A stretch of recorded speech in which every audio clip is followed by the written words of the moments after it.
Hi guys, and welcome back to another episode of Unscripted and Unchoreographed. I'm your host Sarah, the dancer. And I'm Neve, the actor. And today we're here with our guest. Tobi Omoteso, multidisciplinary artist. So we'll just jump straight into it. Just give us a little insight into your background. How did you get started in the arts? Thank you guys for having me.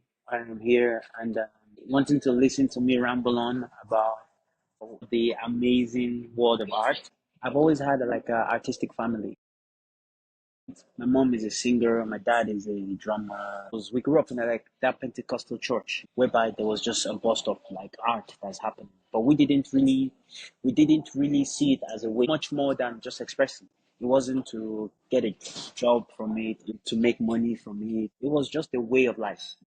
It didn't really dawn on me that I can pursue this as a career, or it's just what we did. For me, then it took a turn because of my many neurodivergence. Being dyslexic, on the spectrum of autism, I had a speech impediment. So I grew up in Nigeria until the age of 10.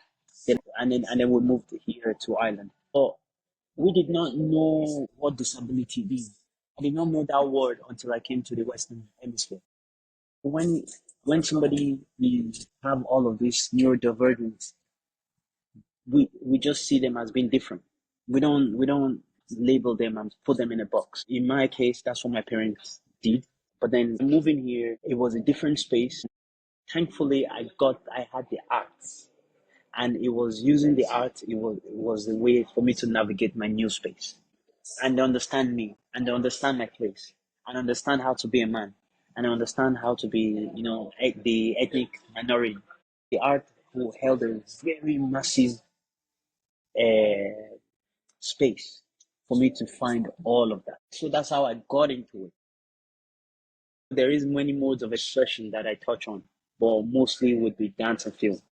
And music, we got a lot of instruments in the house. I played three instruments, and without being taught, we just picked it up. And there wasn't a moment in time whereby we did not touch on the art. I was always dancing. I've been dancing all my life, and probably still will be, either on stage, off stage, in the park. Always gonna be doing that. So I cannot really pinpoint the time when I started, but for me it was something we grew up in, so it was always there. That's amazing. We had very different experiences. Like, none of our parents were artistic. I didn't come from an artistic family. It wasn't until I was put in a ballet class then I was like, "Oh, this is dancing." That's amazing. Like, you just grew up doing it and everyone was doing it. It just seemed so natural. So natural. Like, the different thing is that my parents never supported you doing it as a career. It was a lifestyle, and I understand from their own perspective. It's just the security. That was the challenging part, that it wasn't really supported in my household. So in that case, then I had to go get a master's in electronics engineering. I'm doing software development and some network and security. And I've been working professionally while still doing my art. There's a freedom that comes with that I didn't recognize. There's a freedom for me to choose my yeses and my no, and then to now say that, okay, this art is actually something I used to express, not to make money. I'm fortunate to make money from it. Sometimes it made me realize that it's a mode of expression. It's how I come to terms with the madness of life.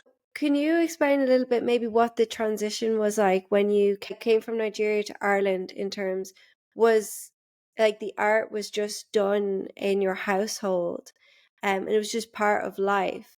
Did that change when you came to Ireland? Yeah, because there was no many spaces, and because in Nigeria it's warm. We were always outside. There was always a celebration. There was always a party or a religious celebration, or somebody in the street would just decide to bring a system, his speakers Mhm. out, and they just play music.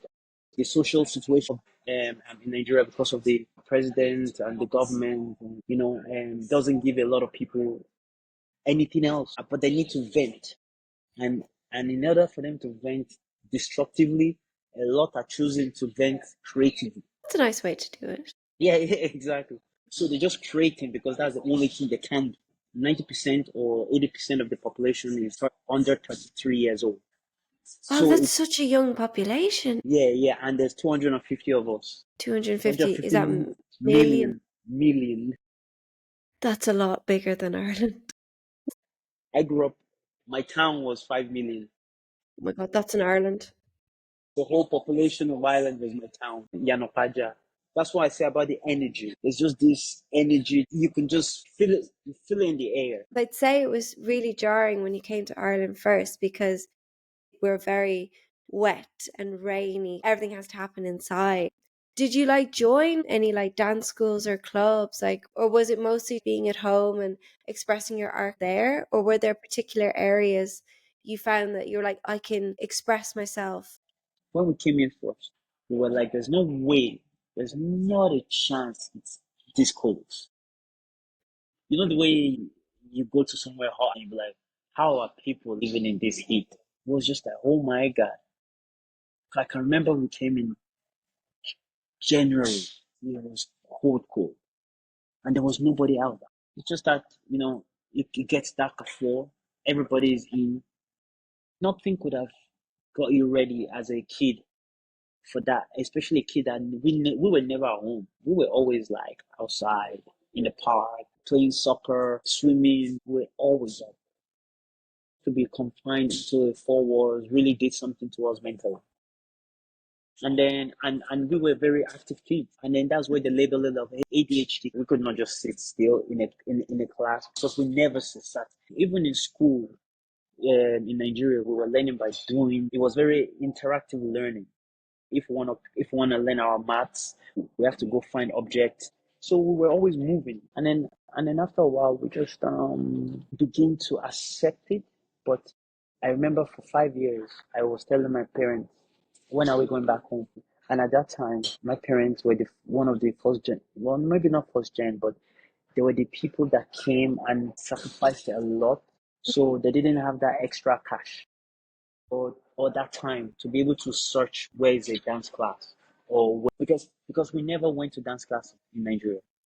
We had that already in the house. I could go to my friends, he has that. I could go to my uncle, just say, oh guys, I just made up this rhythm. You want to learn it? I'm like, yeah, we are learning on the go, from different experience.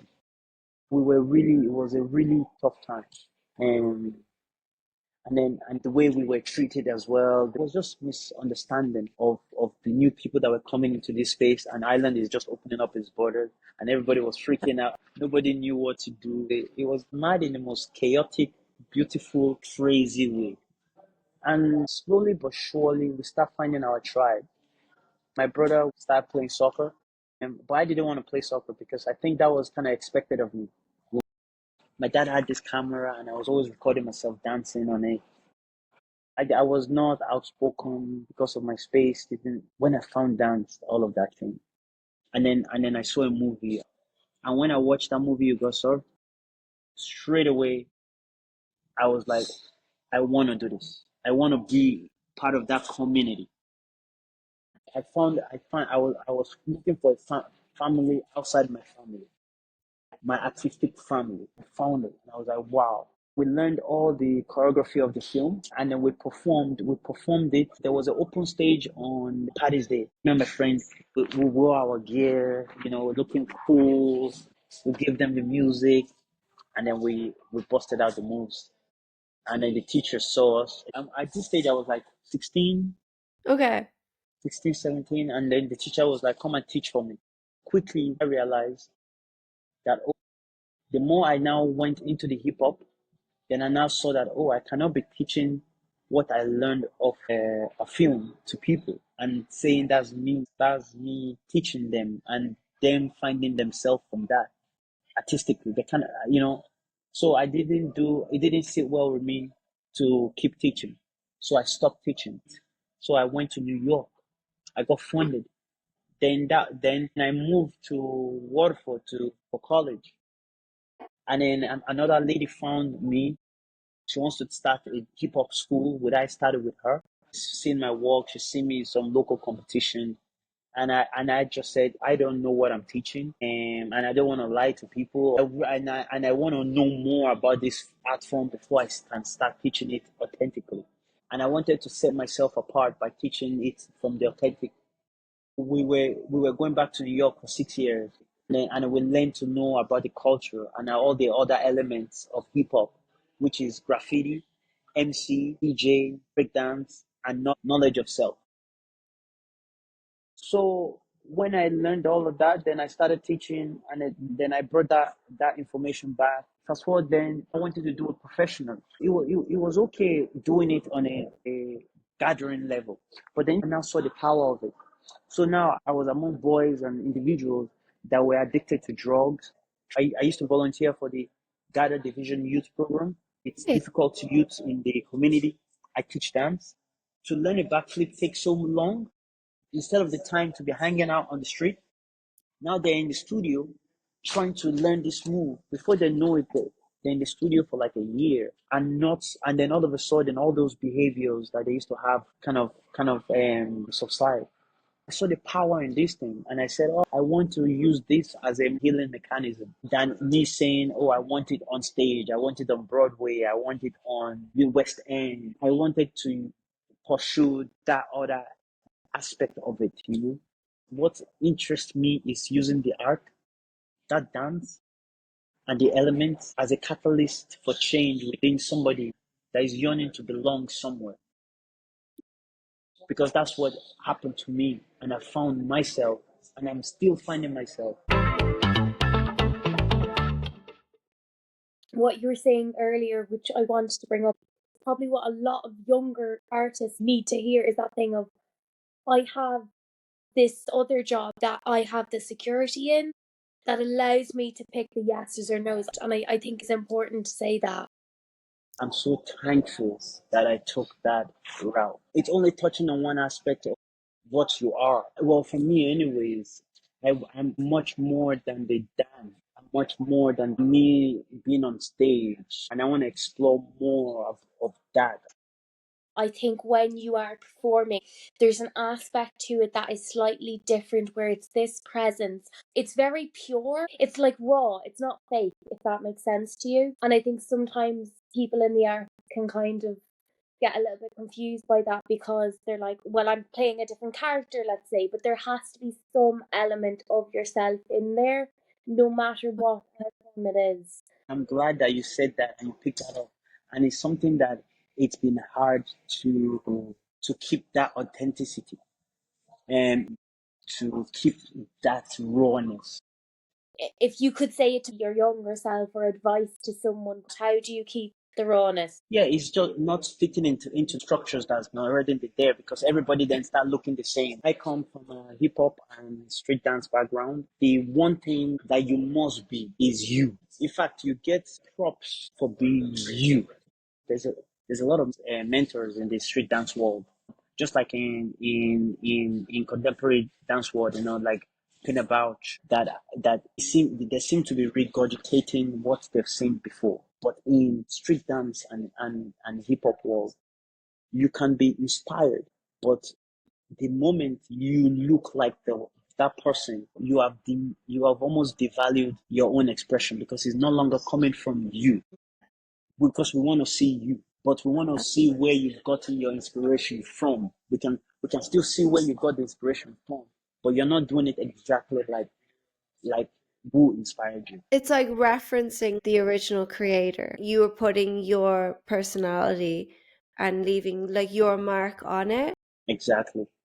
Just like music, we call it the art of sampling. Hip hop was made about from samples from like jazz, disco. They take like a snippet of a music, then they layer beats, make it into something new. That's the idea. Is to always take something there, but use it in such a way that you can still recognize it from the original, but it's not like the original. And yeah, it has been difficult to stay authentic. And if I was to tell myself, my younger self, to be more radical, rather than having to sacrifice your own internal expression that want to come out in a space that might not understand it, Immigration really happened in Ireland like just 30 years ago. So it's still very young. Of course, so people would not understand those different mode of expression. Well, not widely understood anyways. Of course, some will, but not widely understood. So my younger self just keep plowing on. I co-created a space. It's called Top 8 Street Dance Battle. It's a space for street dance and hip hop artists. Because there was pocket of it here and there in Ireland, but there's not like a centralized location for all of those artists to like look for resources and creating spaces for like-minded individual or non-like-minded individuals. Just creating a space in general. It's important for people to have their space. Dance house do their morning like classes, but they're mostly ballet and contemporary. So if you don't fit into that style, where do I go to find it? More spaces is needed for it to flourish. It's literally like a plant. When you have a plant in a pot, the plant outgrows that pot and then it needs space to breathe. You have to report it and into a bigger vessel so that it can breathe. Same as here. Because now in Ireland, the space is choked up because there's new flavors coming in. Now we really need a bigger pot so that everybody will have somewhere to grow from, which makes a beautiful garden, right? If you have one type of plant, it doesn't look as nice as when you have multiple different variety of colors. And I think as well, and correct me if I'm wrong, I've worked with some hip hop choreographers, but it's a different teaching style. Like ballet, it's quite strict, or it can be when I was doing it, where you stand at the bar and you do what the teacher says. It's very disciplined. It's very much you copy. Well, I think from my experience of hip hop, it's more, physical isn't the word I'm looking for. I'm trying to think of what I'm thinking of. I think it's more chatty or something. I get what you're It's saying. more, it's more, it's le, it's not as rigid. I think that's the word rigid. And this is where the misconception, because hip hop has always been about self-expression. It was created by marginalized communities and marginalized youth. It's a youth culture. So is a space one time that they feel like they can be who they are without any structures. Because back then you're not, those youth are not allowed to be in there. You are not allowed here. They're not allowed to go there. They've been boxed into an area, and it was within doing that art form allowed for that expression. But when you now put the professionalism hat on, just like ballet, unfortunately for it to be seen, for it to hold weight alongside that, is not only touching on the expression part, but it's also touching on the technical part, the technical ability. But a lot of people just only touch on it being not rigid. But rigidness is also needed for it to have form, for it to have a technical form. It can't just be willy nilly. It can't just be like, oh, I'm feeling like this, so I will do it. No, Because then you're suddenly into improv. improv. But that's where I stride that line.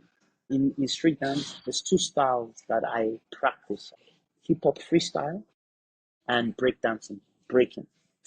And those have almost 500 plus fundamental movement.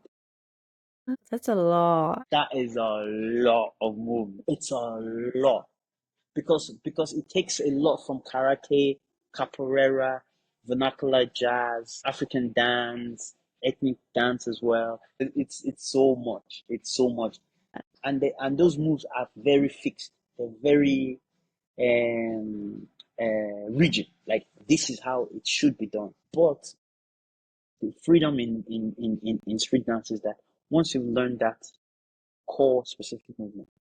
I think that's where the freedom comes, because Yeah, in ballet you do it it like that. should all look the Yeah, same. yeah, it should It's always very be. black and Yeah, white. yeah, yeah. You can see it in dancers where they do give, particularly if they're given a role, you can see they have a little bit of freedom to play with that character and the way they overall present it. But how they do the 32 fouette pirouettes is pretty much all the same across all of them. Maybe they might vary between like the arms, like some might do the Russian and some might do the more English style, but other than that, it's It's kind of the same. Yeah, same. yeah. And especially with like core dancers and the people in the back, they are all designed to look the same, to act the same, to kind Exactly. of be a copy Yeah, of of one of them. yes, yes, yes, yes. Which has its place, right? And Definitely, yeah. so there's no one time I'm saying there's a bad or good, right? But It's just different. it's just different. It's on us, the dancer or the practicing artist, to know when to deploy those, when you want it to be rigid and then non-rigid, because it's the balance of both that is needed. The misrepresentation of street dance mostly is that it's non-rigid. And anybody can do whatever they want to do. And this is where the problem is. That's why there's so much hip hop classes everywhere. Everybody's a hip hop teacher, which creates for the explosion of popularity, Yeah. but it doesn't allow for deepening of the art form like the other formal dance styles, because they've deepened it. This is where I want to be able to impact that space a little bit. That, oh, actually, we can't be as rigid or as non-rigid. It's just depending on the stage or the setting. A friend of mine and a mentor of mine, Barry Burke from Limerick, have created a structured approach whereby they can grade break dancers, and writing one whereby you can grade hip hop freestyle dancers as well, and a teacher. We want to keep it very formal, but not completely formal. It's just to have that balance, because that side I've never been done. That formal side I've never been done. It's So now, this is something very new. oh, very new. And this came about because of the Olympics this year. Yes, yes. There's a lot of opinions about the Olympic breakdancing. What do you think about it? Because this is your area. This is my area, unfortunately. But it's just that thing that we're saying. It's up to the dancer to know when to be fixed and when not to be fixed. When they're grading ballet, it's very objective, right? There's no subjectiveness, right? It's very like, it's either you do it like this, or you don't get that grade, right? Yeah. And then in this and in sport as well, there's very little room for subjectiveness in sport, right? It's either this or that. It's either you score or you don't. It's either you nail that execution or you didn't. Now, it was a challenge breaking, being in the Olympics. Some people wanted it, some people didn't want it. For me, I'm undecided. Street dance, so breaking can be in a theoretical aspect, it can be in a sporting aspect, it can bring community together in a communal aspect, and it can be in a battle. And it's a very versatile dance. It's not just for one thing. So I welcome that. But unfortunately, in this case of the Olympics, Reagan from Australia. Now, on two things. The first thing is, as a hip hop artist and that is in the culture, I will always support self expression first. And she went out there on one of the biggest sporting stage in the world, and she expressed herself. Cool, good, good. The other side, you needed to be extremely rigid. There was no room to only leave it to self expression. This wasn't a artistic stage. This was a sporting stage. I think the aim was to maybe look for more technique or a technical side to the dance. That was it. That was because now for me, I train like an athlete. So I would do conditioning, recovery, and intense um, repetition. That's with no pay. That's just my lifestyle. We've stride the artistic line to the sporting line, because that's what athletes do. That's why the Sand Sports Federation wanted it in Olympics, because it has stride that line. Imagine to spin on your head. That takes skill. You're completely upside down. Like it's not normal, or the No, body like wasn't designed to do this. no, it wasn't. There's a PhD professor that's theorizing that breaking is a Martian dance, which kind of makes sense because we are always battling with gravity. How gravity works on planet Earth is not how it works on the moon. There's some theory that breaking might be a Martian dance because spinning on one hand defying gravity. But anyways, it does take a lot of time. But just to end that, to spin in the Olympics and Reagan, what she done, it was cool. But then the technical side from Reagan was non-existent. She should never have been on that stage. Technical wise, because it's a sport. This is not the artistic realm. She can do that in a community jam. That's okay. You can do it, but not in front of almost a billion people. That is something different. But then the positive side, it did shine a lot of light on breaking, even though it was not the way we intended it to have been shown. But I mean, we got a lot of calls. I got a lot of calls. I done a lot of interviews. People were calling. People wanted to know what this breaking is. Blah blah blah blah blah blah blah. And yeah, it's the first dance to be officially recognized as a sport. I guess it's about finding the balance because you've got rhythmic gymnasts where they do floor routines where there's elements of dance, but it is very much technical. Grading is what's really getting their marks. Exactly, and grading and it being very technical, and the dance is very technical. And but for me, that's is the versatility of the dance. Want me to keep doing that, and then the way you cannot extrapolate the music, you cannot extrapolate the culture from the dance. They're all intertwined. They're in a dance on their own. So for me to deepen my art in the dance, I have to have a insane relationship with music as well. So I would DJ, I would pick up an instrument to try understanding like the nuances of what groove is, what the rhythm of a song is, how it makes me feel, how it would make my audience feel. So I'll pick up a turntable DJ. I will learn how to DJ. I will learn how to scratch. I'll learn how to produce music. Everything I'm learning is channeling when I dance. So when I dance, it's much more rich. It's much more full. It's not just I know the reason for the movement. I know where to place the movement. I understand polyrhythms, rhythms within rhythms, create rhythms. So my whole body has to be on a rhythm or different rhythm. I pick up skills of a DJ. Now I can DJ, but I did not intend to be a DJ. It's another skill that you need if you fully want to be like in the style and the technique. But maybe when you first started, you were like, I don't need to know this, or there's no need for this. But I think that's part of anything almost. Like when you start learning about something and you're like, I know everything about this, and then suddenly you go really into it, and then you're like, I know Or nothing nothing. about this. We Exactly. haven't even scratched the surface yet. That's how I feel all the time. Now, if I want to, I can mix different genre of dance or do like a fusion, but not in a cheesy way because I understand the form that it allows me to approach it from a different lens. I applied for the Arts Council dance sport, and after 3 years, I got it. Congratulations. Aerial. So we're gonna mix street dance, aerial dance, and the hip hop elements and opera. Oh, wow, we've got a lot going on. There's a lot going on, man.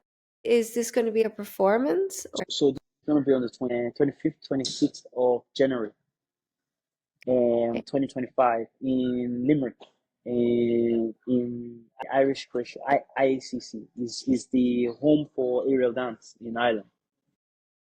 So yeah, so that's what I'm doing because I've now understood deeper the art form, so I can now bring other art form and touch on evoke emotion, have the dance say something that is not just a ooh wow, but it's actually oh I felt that. Even for people that might not know or seen the dance form, that's a space that I want to continue in just exploring and deepening.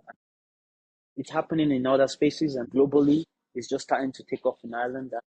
Somebody has to do it. So Why not you? Why not? Exactly. Your story is amazing. It's so different and it's very interesting. Yeah. I think with coming to a country at an age where you can fully remember like your life in Nigeria and then coming to a completely different country in both weather and culture and having to navigate your way through that and then using art to like express that and then yeah it's led to so many other things that you've done. And that's the thing. When Eve said that, and I was so happy. I got such a relief because I wasn't born here. I wasn't born in this hemisphere. So there's no way I can display traits that people that might be used to. Yes, I might display some, but then I will display some that people will be like, I don't, I don't know that. And I've been blessed enough that people that when they see that and they say, oh, I don't know that, they're curious. They want to find out more. It's not met with hostility. Now, sometimes it is. And be like, oh, why can't you be less of you and more of us? There's enough room for everyone. There is. There always will Some be. people just don't know it. Yeah, there always will be. And actually, the world needs more of that individuality. We only need one Sarah. We only need one Toby. You are unique. I just want to express something within me, even if it's not understood. That's the beauty of it because you might not understand it now, and maybe others won't understand it now, but maybe when you look back on it in years to come, suddenly you might go, Oh, "Oh, I get it now," or exactly. I didn't know what my body was telling me 5, 10 years ago or last week. And then suddenly you go, I get it now. It was all leading up to this thing. Or what I found is you have to pass through when you get an idea for a piece or a project and it doesn't quite work, maybe you have to pass through that Yeah, to figure out, oh, it didn't work, but it leads to the next thing, which maybe pass through to, but it creates something else. And then suddenly it does create a piece, and you're like, actually, if I hadn't tried it all the way back then, I would never have been able to create this piece. I had to make those mistakes or make that shape with my body to go, I like it. I may not understand it, but there's something there. I will come back to it. Stick a post-it note on it and we'll see. exactly. And there's a learning in that. Yeah. There's a massive learning in that as much as finding it first time around. Oh yeah. If you find it first time around, it's boring. It would be very handy, but it rarely happens. And thank God that it really happens too. Yeah, because then we wouldn't need to spend half the amount of time in the studios that we would, and with the people we are creating it with. Wait, So much of the journey is finding, especially when you're working with people in the project, so much of it is, oh, I'm doing it with these people. exactly. Especially when you've chosen the people you want to do the project with. It's like, I chose you for a reason. I want to spend time with you. I know this project is going to be so much better than if you weren't in it. No. You're spot on. Spot on. Because I have a family outside of my own biological. And that's the beauty of it, having this other connection of people who understand it and maybe families don't quite get sometimes or but I think that happens in every field. Everyone's got their group with that they work with or the hobby that they do and they meet the people and they're like, look, we just get it. We don't have to overly explain it to anyone because that can get exhausting. Thank you so much for it. It's wonderful, and that's the thing when we were talking to Michelle earlier. You have something similar. You're just like we could keep talking. There's so, and it's talking about different things. Completely. The story has been fascinating and so interesting. It's the 26th of January Yeah, 26, down in 27 in Limerick. Limerick. Yeah, if you want to, one of the MCs, the story keeper, is from the traveling community. He's speaking in cant. He's sharing a little bit of what happens in his community. And there's a array of cast, the opera singer. It's many things. It's many things. It's just to touch on those things and to cohesively bring them together and purposely bringing them together to work and not work, like you said. Thank you so much. No problem at all. And if there's anything else, please do reach out. I will let you go because you have a flight to catch, I do. don't you? Yeah. But thank you so much, and I will be in touch in the future. It's Definitely. been great. My pleasure. Have a good one. You too. Thank you so much. Bye.